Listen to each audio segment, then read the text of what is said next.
मंच पर बैठे पूरे हमारे रिलीजियस लीडर्स सबको मेरा सलाम।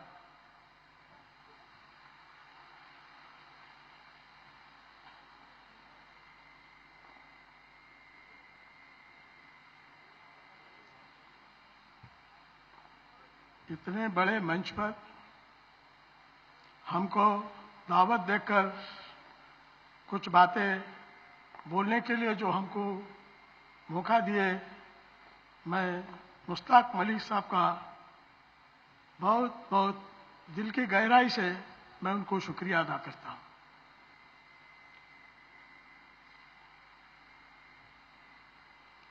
आपको मेरे से इस्लाम के बारे में बोलने की जरूरत नहीं है, यह मैं भी जानता हूं। शरीयत के बारे में मेरा जरूरत नहीं है आपको, मगर कुछ बातें बोलना के लिए बुलाए तो बोलना मेरा फर्ज है। मैं पहला आपको, मुश्ताक मलिक साहब को, शबीर साहब को, आप सबको मैं मुबारकबाद देता हूं। अल्लाह ने तुमको इस्लाम में पैदा करा, यह बड़ा मेहरबानी आप पर किया है साहब।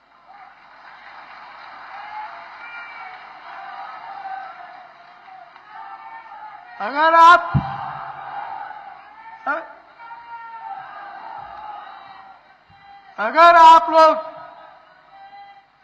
इस्लाम में पैदा नहीं होते थे, बाबा साहब अम्बेडकर दुनिया के बहुत बड़े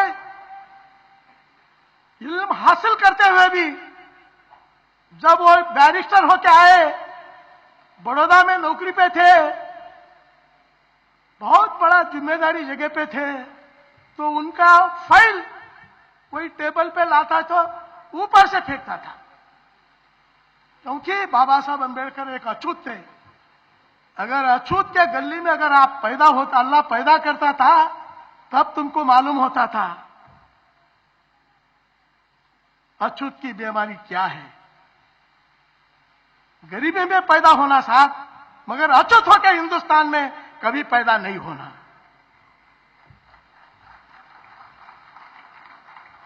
हिंदुस्तान के वजीर आजम, उसको कम इल्म हासिल किया है, उसको दिमाग बाकी सब कुछ दिया है, दिल नहीं दिया है। हमारे शरीयत के बारे में, हमारे खवातीन के बारे में यूपी में मैं भी पेपर में पढ़ा। मेरे बहन, मेरे माँ, जो मुसलमानों के खवातीन को मैं इंसाफ देना चाहता हूं बोल के बोल रहा है। अरे तू कौन होता रे बाबा? कुरान से बड़ा है तू, शरीयत से बड़ा है तू। और कुरान कोई मुल्ला मौलवी हम तुम टेबल पर लिखकर बनाए सो कुरान है? कुरान तो इंसानियत का पैगाम है। इंसानियत, कुरान बोले तो इंसानियत का यह है, मामूली नहीं है। कुरान के इस पर अगर कोई चला तो उसको कोई चीज की जरूरत नहीं है साहब, कोई चीज की जरूरत नहीं है। और उसको वजीर आजम को यह मालूम नहीं है हिंदुस्तान का मुसलमान किसी गवर्नमेंट ऑफ इंडिया का, किसी गवर्नमेंट ऑफ स्टेट का, कोई नेता का, कोई दलाल का जरूरत नहीं है। वो किसी का मोहताज नहीं है। हिंदुस्तान का मुसलमान, दुनिया का मुसलमान किसी का मोहताज है तो अल्लाह का निगाह का मोहताज है, किसी का मोहताज नहीं है। मगर हमारे शरीयत में खवातीन को इतना सहूलत दिया गया है, जहां पैदा होते हैं उस घर में भी उसको जायदाद तो प्रॉपर्टी में हिस्सा मिलता है। शादी करने के जिस शौहर के घर को जाती वहां भी हिस्सा मिलता है, बेटे के इसमें भी हिस्सा मिलता है साहब। मगर हमारे वजीर आजम को मालूम नहीं है हिंदू धर्म में क्या मिलता साहब। एक बार कन्यादान करके दिए तो उधर वो मर गए तो भी फिर क्या नहीं देखते साहब। जिस घर में पैदा हो गए, कन्यादान करने के बाद हिस्सा नहीं मिलता। और अगर शरीयत नहीं होता, कुरान के शरीयत अगर हुजूर अगर नहीं देते हमको इस्लाम इतना दुनिया में नहीं फैलता था। मैंने अपने तकरीर में कहा, मुश्ताक मलिक साहब के सदारत में जो हुई, कुछ रिलीजन, कुछ धर्म ऐसे हैं, कुछ धर्म ऐसे हैं बोरवेल के सर का है दुनिया में, कुछ धर्म ऐसे हैं जो बौली के सर का है, कुछ धर्म ऐसे हैं नाले के सर का है, कुछ बौलिया है, कुछ रिलीजन ऐसे हैं वो नदी के सर का है, मगर इस्लाम 7 समंदर से भी बढ़कर है। और इस्लाम को खत्म करने का दावा करने वालों को मेरा यहां से मैं उनको पूछना चाहता हूं, पूरे दुनिया के मुसलमान भी इस्लाम को खत्म नहीं कर सकते। गैर मुसलमान तो छोड़ दो, इसको अल्लाह ने दिया है, इसको बचाने वाला भी अल्लाह है, इसको ता क़यामत दुनिया रहे तक इस्लाम को कोई ऐसा इंसान पैदा नहीं हुआ, कैसा राजा पैदा नहीं हुआ, उसको कोई खत्म नहीं कर सकता। साहब मोदी, मुश्ताक मलिक साहब, तुम्हारे लिए ये शरीयत का है, पहले क्या करे, आते ही घर वापसी का लाए। हमारा अछूत लोग जितने भी इस्लाम कबूल करे, एक आदमी भी इस्लाम छोड़कर वापस नहीं आया, वहां उस जगह फेल हो गए।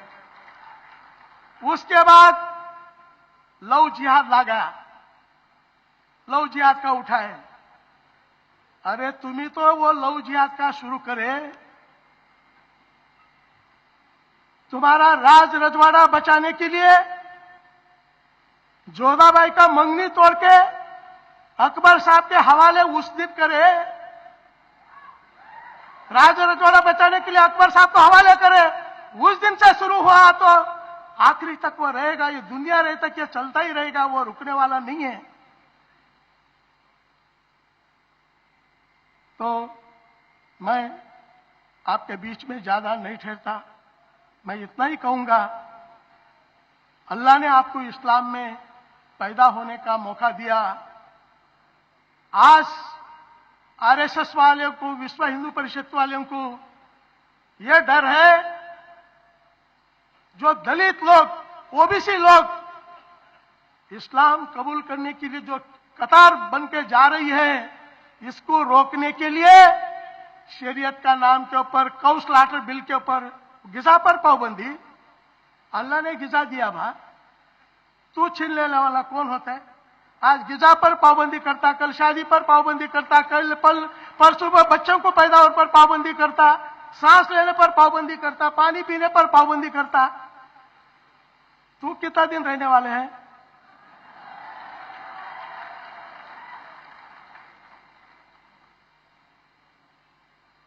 अल्लाह का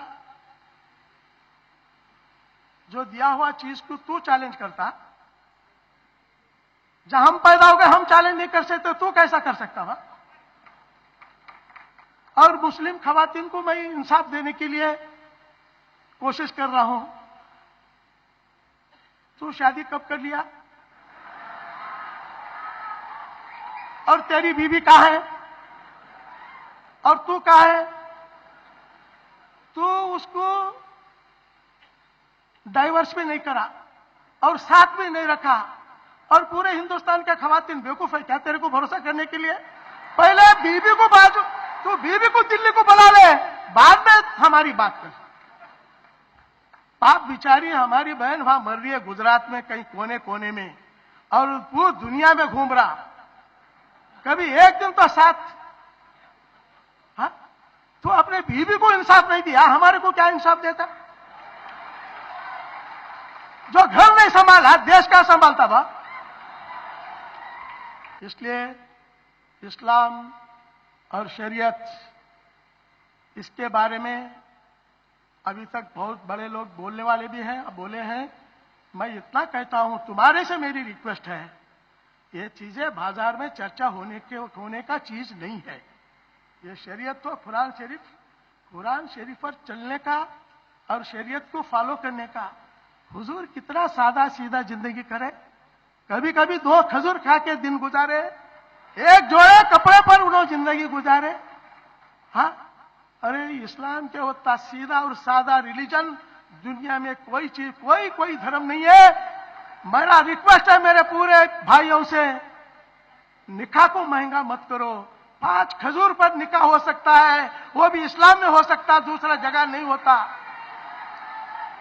निकाह को महंगा मत करो बोल के मैं हाथ जोड़ के हजारों नहीं करोड़ों लोगों में, मुश्ताक मलिक साहब, जिस दिन रिजर्वेशन खत्म हो जाएगा, जिस दिन रिजर्वेशन हिंदुस्तान में दलितों का खत्म हो जाएगा, दूसरा दिन देखो हिंदुस्तान के पूरे मस्जिद भी बस नहीं होते, गली बस नहीं होते। आप वहां नहीं बैठेंगे, मैं बैठूंगा वो मस्जिद पर। मोहम्मद शबीर साहब, वो जगह पे तुम नहीं बैठेंगे, तुमको जगह नहीं मिलेगी। उतने करोड़ों लोग इस्लाम कबूल करने वाले हैं आगे आने वाले दिन में।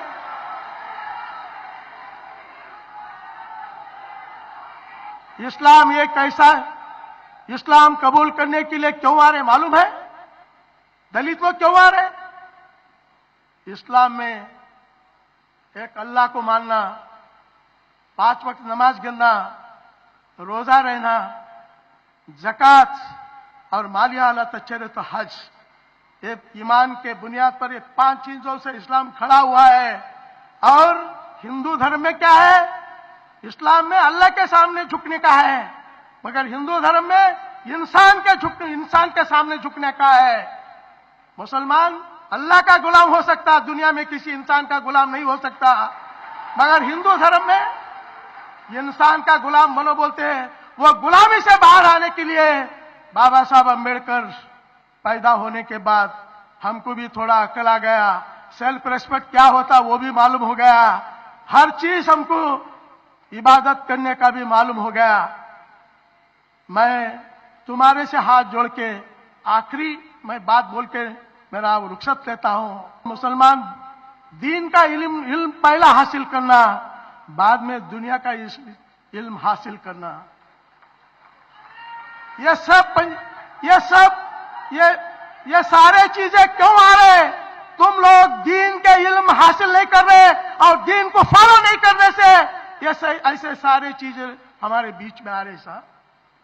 अगर दीन की दुनिया मजबूत हो गई, दुनिया की दुनिया हमारे को ऑटोमेटिक अल्लाह हमारे कदमों में लाके छोड़ते साहब। पहले दीन का मालिक बनो, बाद में दुनिया का मालिक बनो साहब। कुरान और शरीयत में यही बताया हो। अपना औकात का जायजा ले लो, अपना बीबी को दिल्ली को बुला लो, बाद में हमारा शरीयत का बात करो, हमारा कुरान के बारे में बात करो।